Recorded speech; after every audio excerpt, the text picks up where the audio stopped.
Julian Wright stood in Richmond's courthouse confident the truth would speak for itself, but when Judge Margaret Hensley's gavel crashed down, snarling, "Guilty, because I said so," the air turned toxic. 7 minutes later, federal agents stormed in, cuffing her mid-sentence, her face twisting in disbelief. Julian thought the nightmare was over, but as Hensley was dragged past him, her eyes hissed a silent promise. This was only the beginning. How do you fight a system that refuses to die, even after its queen falls? Before we dive in, tell us where you're watching from, and if you believe justice must never back down, hit like and subscribe for more powerful stories. The marble floors of the Richmond courthouse gleamed beneath the morning sun, polished smooth by decades of footsteps, some seeking justice, others barely hoping for it. Julian Wright's echoed evenly down the corridor, his leather shoes landing with quiet precision. He carried a worn briefcase in one hand, his navy suit pressed sharp at the seams, and a steel calm settled across his face. At 38, Julian had made his name dismantling civil rights violations with surgical precision. But even now, stepping into courtroom 4A, he felt a familiar static in the air, like the moment before a lightning strike. Inside, the courtroom was already half filled. Court staff shuffled papers. A bailiff leaned against the wall with arms folded, and 3 local reporters scribbled notes near the back. At the defense table sat Andre Moore, 26, clean-shaven with a startup founder's edge and the kind of quiet confidence that made him a target. He wore a tailored charcoal suit and a strained expression that didn't quite match the calm he tried to project.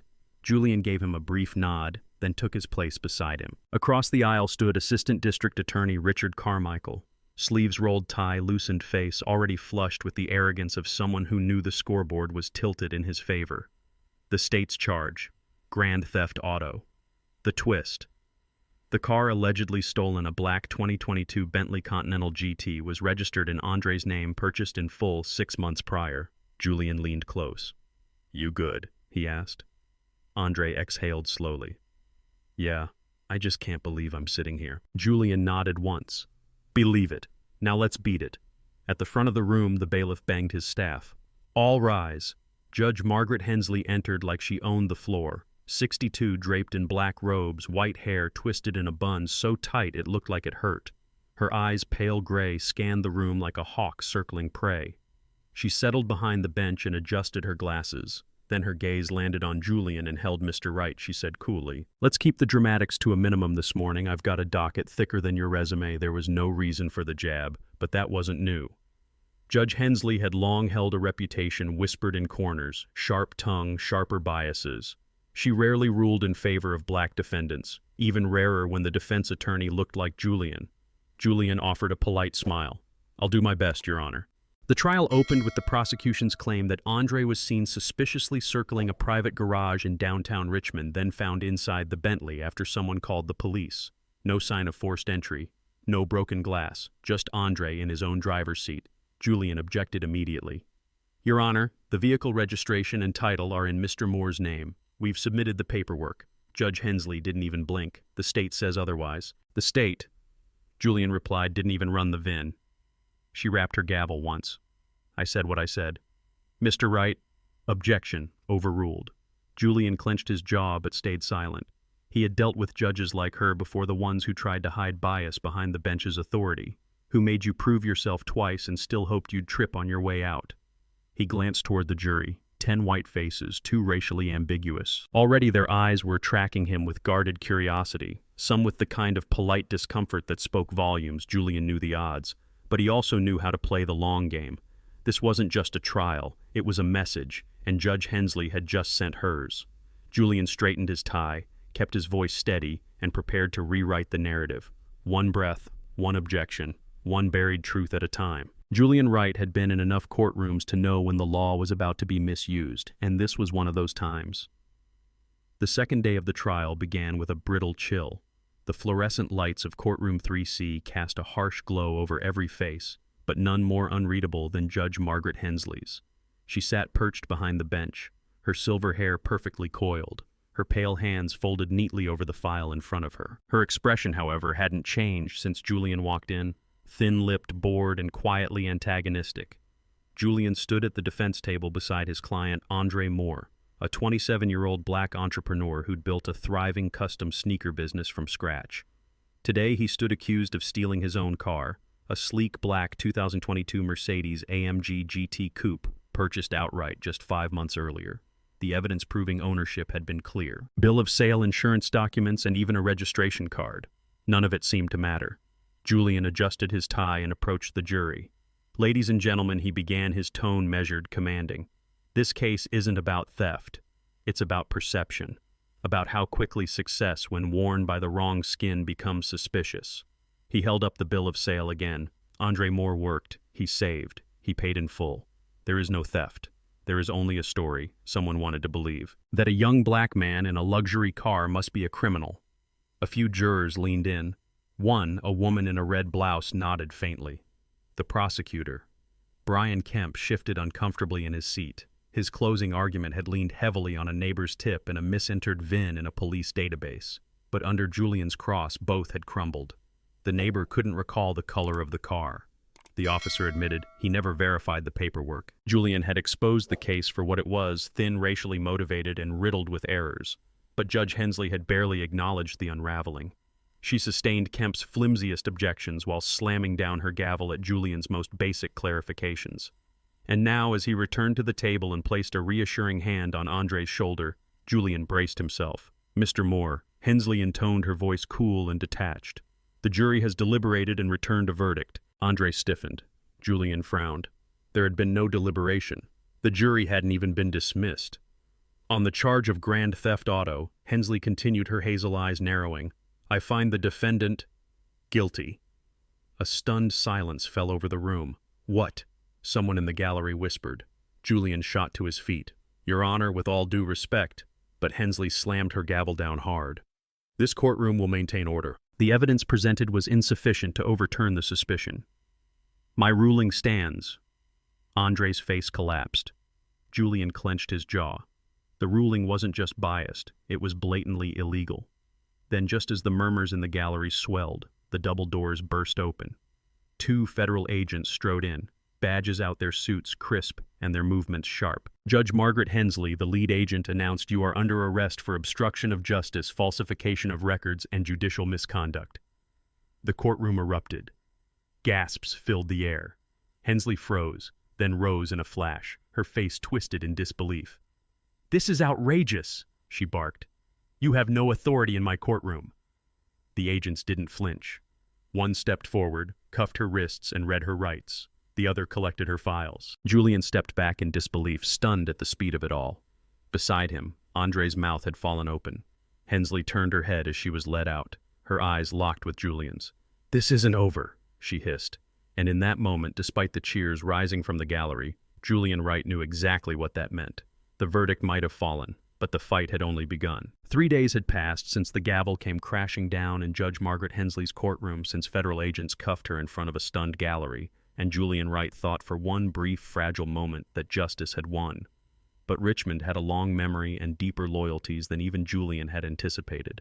The scent of smoke still lingered in his nostrils as he stood outside what remained of his law office, now reduced to a blackened shell. The windows had burst in the heat. Metal file cabinets twisted from the flames.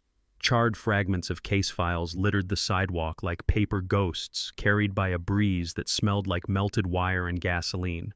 Firefighters had worked through the night, but it was a total loss. Julian clutched a crumpled slip of paper that had been taped to the front door, untouched by the fire. Written in red marker, the words were simple but sickening. You should have let him rot. Next time it's your house, no signature, just hatred soaked into the ink. Lieutenant Monroe, a weary white officer with a badge that looked older than his uniform, made notes without looking up. We'll file a report. Could have been kids. Julian turned toward him, jaw tight. Kids don't write like that. Kids don't burn down a law office to make a point. Monroe shrugged. Unless you've got a license plate or a face on camera, there's not much we can do. Not much we can do. Julian had heard those words before from cops, from school officials, from judges like Hensley. It was the system's favorite lullaby. A polite way to say, you're on your own.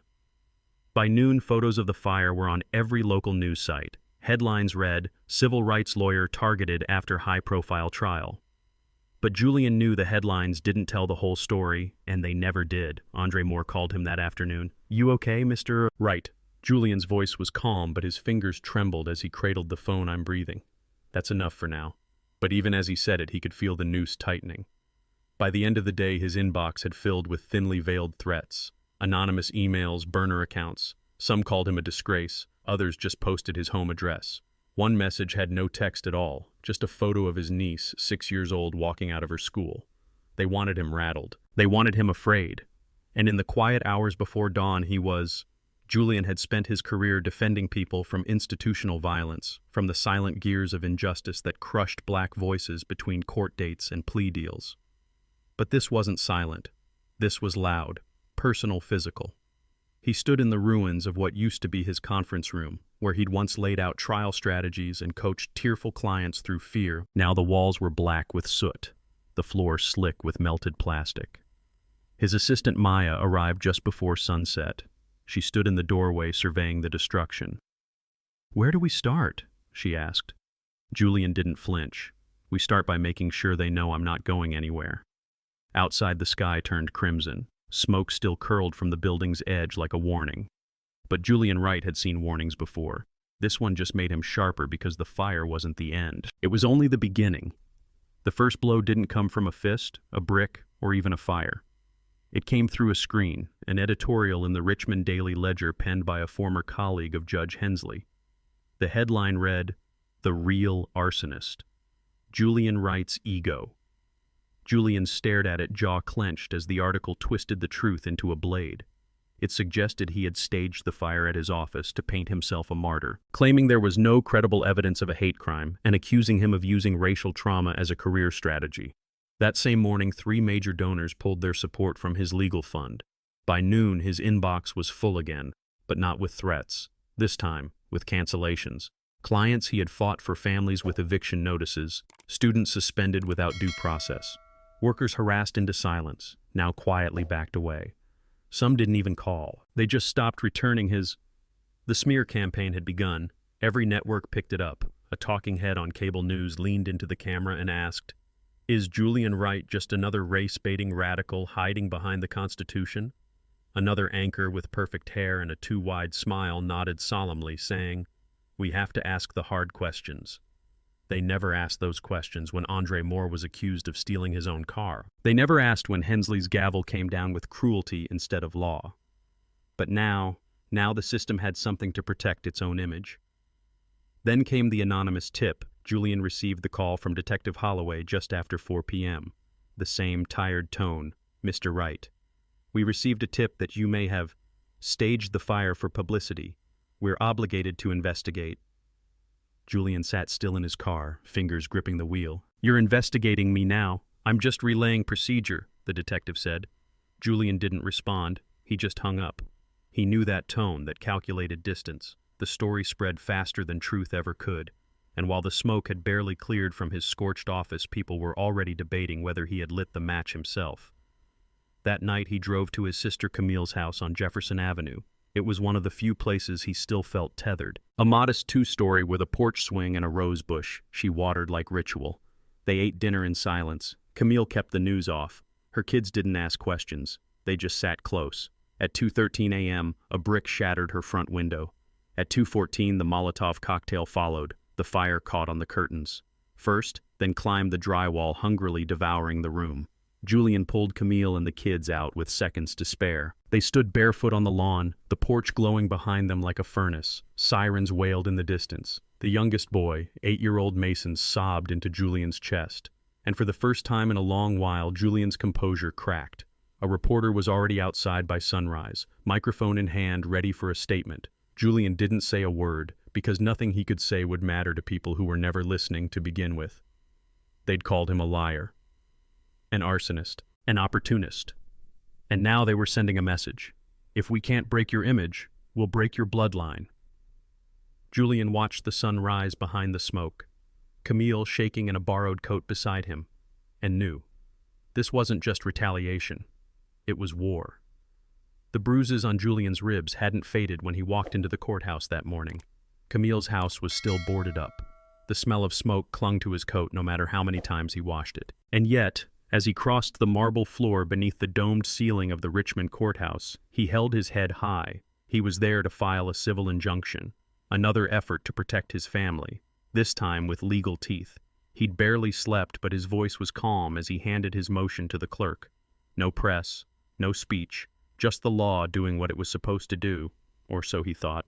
He left the courthouse just after noon. The late summer heat pressed heavy on the concrete as he walked toward his car parked beneath a flickering street lamp in the far corner of the lot. The courthouse steps were crowded with reporters chasing another headline, another scandal. But Julian kept walking, briefcase in hand, the hum of engines and footsteps fading behind him. Then footsteps behind him. Quick, purposeful. He turned too late. The first blow came from behind, slamming into his kidney with the force of a crowbar. Julian dropped to one knee, the air gone from his lungs. Another figure stepped in, masked, boot raised. A kick to his chest sent him sprawling across the pavement. Gravel tore into his cheek. His briefcase flew open, papers scattering like wounded birds. He didn't see faces, just shadows. Covered cowards. They hit him again and again. "You should have stayed quiet," one of them hissed. Another voice spat. "You don't belong in our courtrooms." Julian didn't speak, didn't cry out. He curled his arm around his ribs and breathed, controlled, focused, waiting for the rhythm of their rage to falter. And when it did, when one of them overstepped, Julian rolled, grabbing the metal baton dropped in the frenzy. He swung once hard, catching one attacker in the shin. The man howled and staggered. Julian scrambled to his feet, limping, blood in his mouth, and sprinted toward the security booth at the lot's edge. The attackers fled. By the time the sheriff's deputy reached him, the shadows were gone. The news called it a random assault. Julian knew better. That night, as he sat on the edge of his bathtub, blood dripping into the porcelain, a knock came at the door. It was Vic Morales, a retired detective who had worked homicide in Richmond for over 20 years. A man with tired eyes, a crooked smile, and nothing left to prove. "You got a minute?" Vic asked. Julian nodded. Inside, Vic didn't waste time. "Name's Travis Hensley," he said, pulling a faded folder from his jacket. "Nephew of your friend, Judge Margaret Hensley, runs a crew out in Chesterfield. Neo-Confederate types. Real quiet, real mean. Your parking lot pals. That's his work." Julian leaned forward, his knuckles white. "You sure?" Vic's voice didn't waver. "One of them bragged in a bar. Didn't know I was sitting 2 stools down." An hour later, Julian sat at his desk, bruised but resolute, and opened his phone. He went live. The video began with his battered face, swollen lip, bandaged brow framed by the Richmond skyline behind him. "My name is Julian Wright," he said, voice even. "I was attacked outside the courthouse today. It wasn't random, it wasn't senseless. It was a message from the people who think this city belongs to them." He paused. Then he dropped the name. Travis Hensley, Judge Hensley's nephew, the same judge arrested for corruption. Her family is continuing her legacy. Only now they're trading gavels for baseball bats. The stream spread like wildfire. By midnight, it had 2-3 million views. Justice. For Julian trended. Anonymous sent digital dossiers on Travis's crew. Activists flooded forums. National journalists called. The silence that had followed his beatings cracked. Julian sat on the couch, ice on his ribs, watching the numbers climb. He wasn't just surviving. He was striking back. The air in Julian's apartment still smelled faintly of peroxide and gauze when the knock came. It was 6:04 a.m. The sky outside hadn't fully lifted its veil of gray, and inside Julian was barely awake, still stiff from the ambush 2 days earlier, his ribs aching each time he inhaled too deeply. He assumed it was another reporter, or maybe Vic dropping off more files. He opened the door without thinking, but it wasn't Vic. 3 officers in riot gear stood on his stoop, flanked by a 4th holding a manila envelope and a grim expression. "Julian Wright?" the officer asked, voice clipped. Julian nodded, confusion curling behind his tired eyes. "You're under arrest. Arson. Suspicion of domestic terrorism. Step outside." For a second, he didn't move. "Excuse me," he said, his voice hoarse from sleep. The officer raised the envelope. "Warrant signed by Judge O'Donnell. We've got evidence linking you to the fire at Camille Wright's residence." Julian's chest tightened. The words barely computed Camille. The firebombing. And now, him. "I reported that attack," Julian said, still not stepping back. "I've got photos, witnesses. I wasn't even near her house that night." The officers didn't flinch. One stepped forward and snapped on the cuffs. Cold steel wrapped around his wrists with finality, and Julian was led down the hall barefoot past neighbors peeking through cracked doors. Cameras were waiting at the precinct. Somebody had tipped them off. By noon, Julian's mugshot was circulating across news networks. an image that didn't show the bruises healing on his cheek or the exhaustion behind his eyes. Just a man in a gray hoodie cuffed, accused of firebombing his own sister's home. The whispers started almost instantly. He's trying to fake a hate crime. This is all performance, typical activist playbook. And worst of all, maybe Hensley was right about him all along. Online Hamburg justice. For Julian fractured. The very platform that had once rallied around his live stream now buzzed with doubt. Twitter threads dissected his every move, piecing together false motives with reckless creativity. His enemies didn't need to prove anything. All they needed was the illusion of guilt. The evidence they presented in court was laughable. An empty gas can found in a recycling bin near Julian's office, fingerprints conveniently wiped, but a torn glove with traces of soot allegedly bearing his DNA. Vic tried to intervene, called in favors, but the machine had been activated. The arrest was designed not to convict, but to break him. Tanya Camille's neighbor came forward with video of Julian visiting her house days after the fire, not before, but it was brushed aside. Circumstantial, the prosecution said, not exculpatory. Julian posted bail the next day thanks to a few donors who hadn't abandoned him yet. He walked out into a swarm of cameras, his jaw clenched.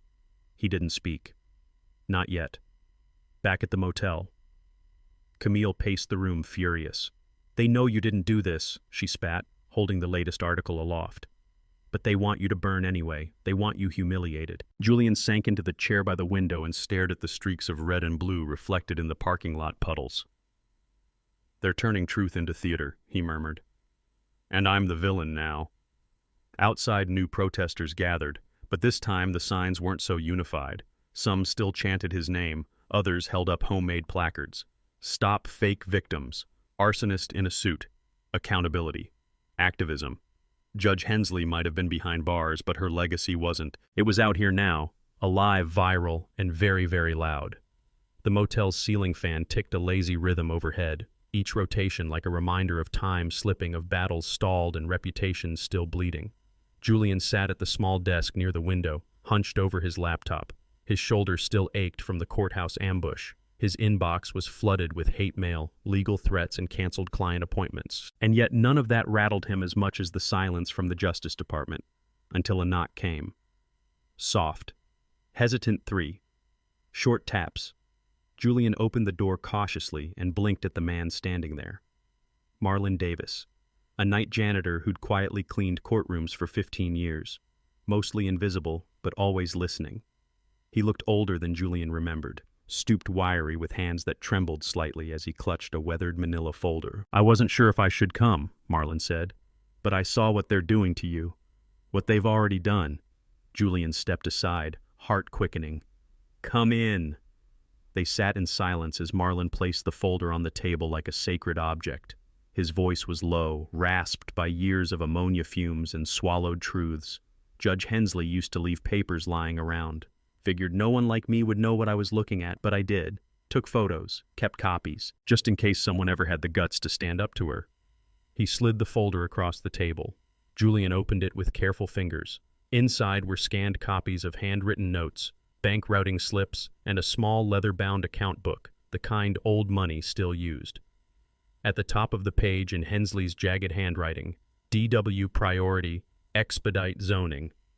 Julian's eyes narrowed. D.W. Douglas Wexler, a name that had always slithered just beneath the surface of Richmond's development boom, the property tycoon who'd somehow turned every denied permit into a private golf course and every disputed parcel into a luxury condo.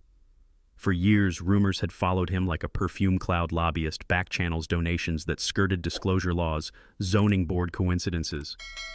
But this was different. This was proof. Multiple entries documented Wexler transferring cash into holding accounts linked to Hensley's shell LLCs. In return, her rulings cleared legal barriers for Wexler's projects, many of which involved seizing land from Black and immigrant communities through eminent domain. It was systemic theft disguised as economic development. Julian stared at the page, his pulse pounding. "This ledger ties her to everything," he whispered. Marlon nodded slowly. "Thought you'd know what to do with it." Julian did. He scanned the documents immediately and encrypted them. By nightfall, they were in the inbox of Special Agent Celeste Moore, a federal investigator who had once dismissed Julian's earlier claims with polite skepticism. But this time she called within the hour. Her voice was calm. Serious.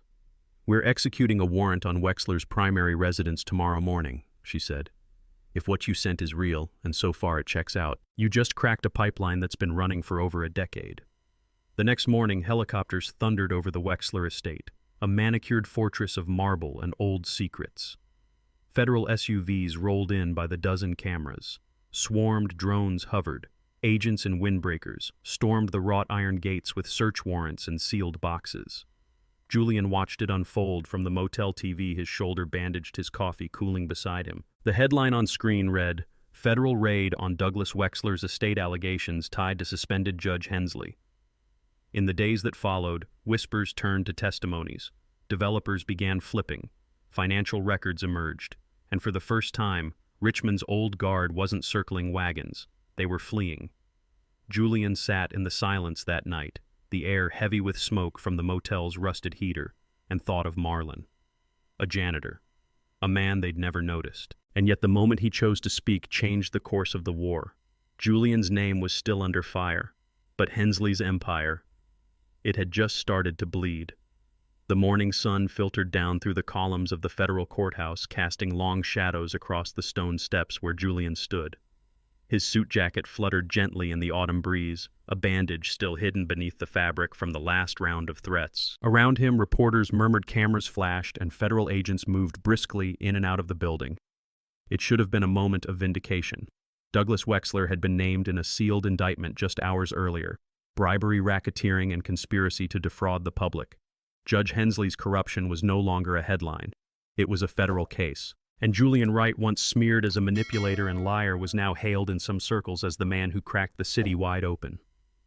But beneath that brief sense of triumph was something else, something quiet.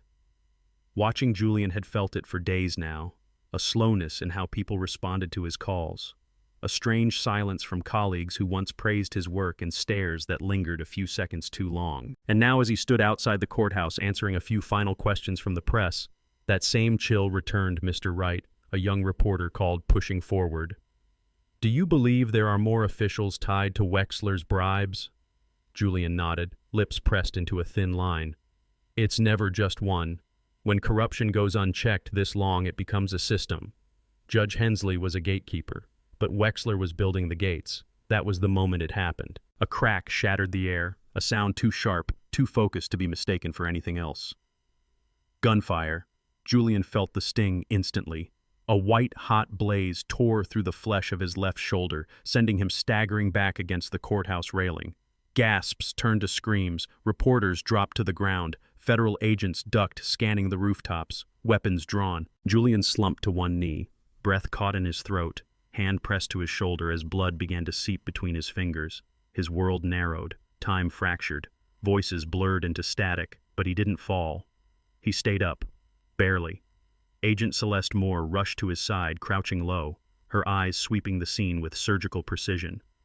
"Sniper," she muttered, ripping open his jacket and pressing a sterile cloth against the wound. "Stay with me. You're going to be fine." Julian clenched his jaw, nodding through gritted teeth.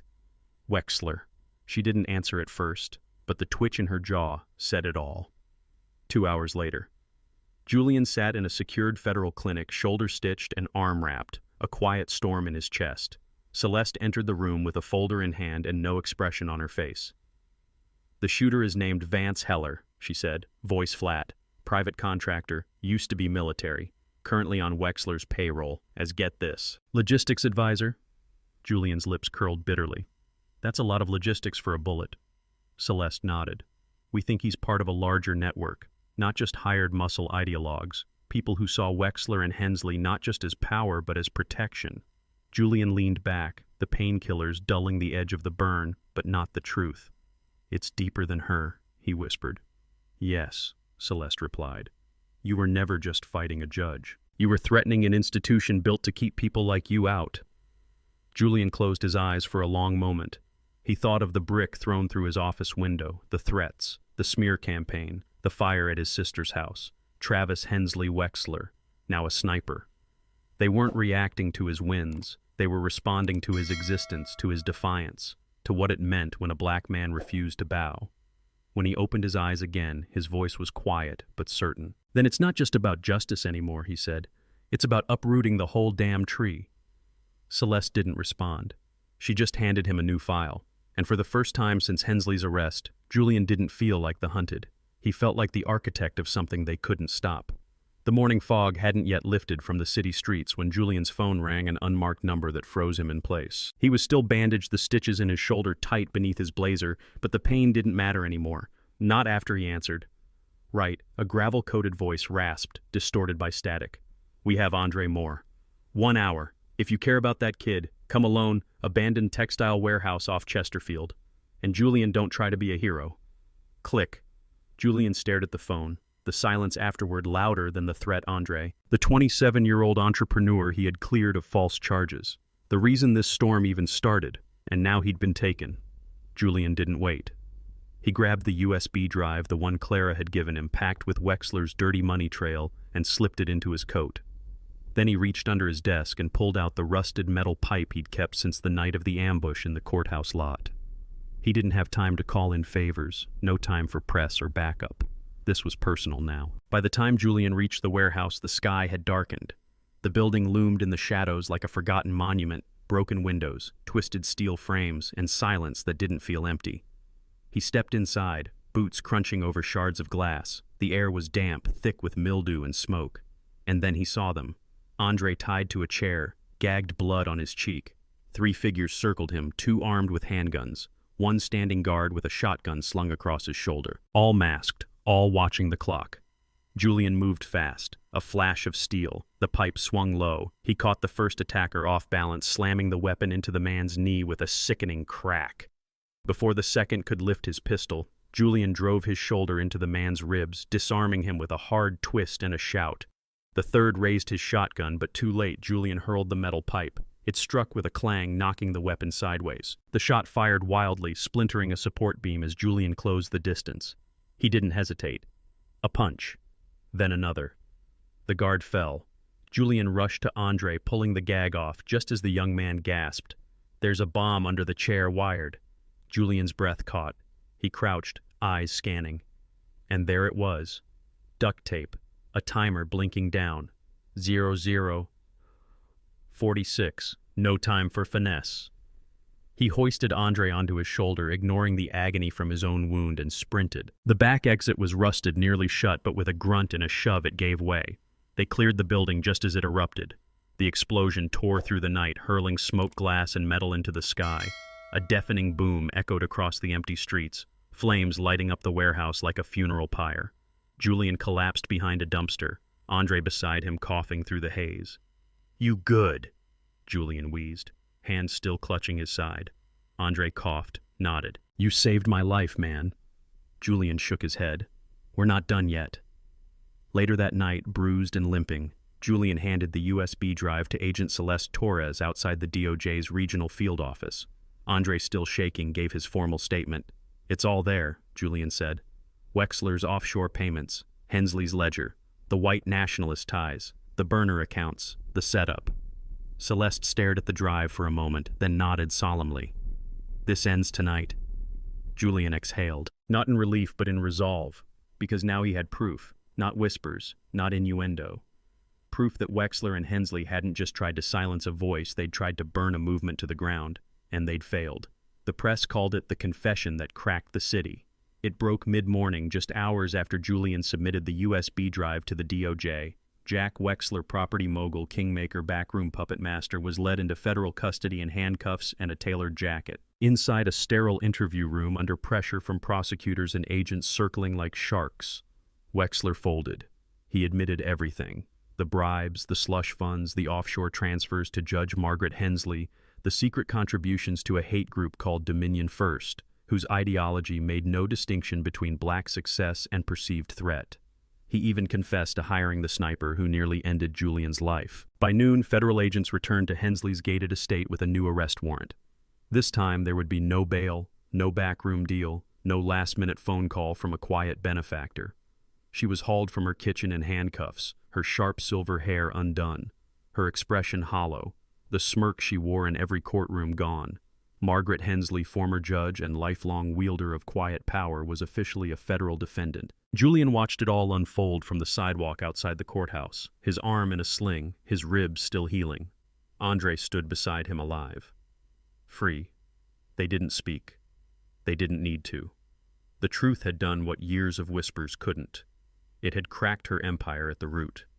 Later that evening, as Julian reviewed the final deposition papers in a borrowed office downtown, a notification pinged on his phone, video uploaded by Margaret Hensley from jail. He clicked it. The lighting was harsh, the angle deliberately unflattering, but the message polished, calculated, poisonous. She stared directly into the camera, her eyes glassy but focused. I am not a criminal. I am not a racist. I am a victim of a racially charged conspiracy led by a radical black attorney, Julian Wright. They want to dismantle everything we've built. They want revenge, not justice. The video ended with a clipped quote from her old campaign days. This country needs order, not apology. Within hours it exploded online. White nationalist forums and hate-filled corners of the internet lit up like a fuse. Threads calling for retribution and resistance flooded in, and by nightfall Richmond burned. Julian stood behind the courthouse windows watching the riot unfold. A sea of pale fists and Confederate flags surged down Broad Street. Effigies burned. One of them painted to look like Julian Free Hensley signs, mixed with chants of "Take our courts back." Police were slow to act. Too slow. Cars flipped. Shop windows shattered. Black-owned businesses were marked and looted.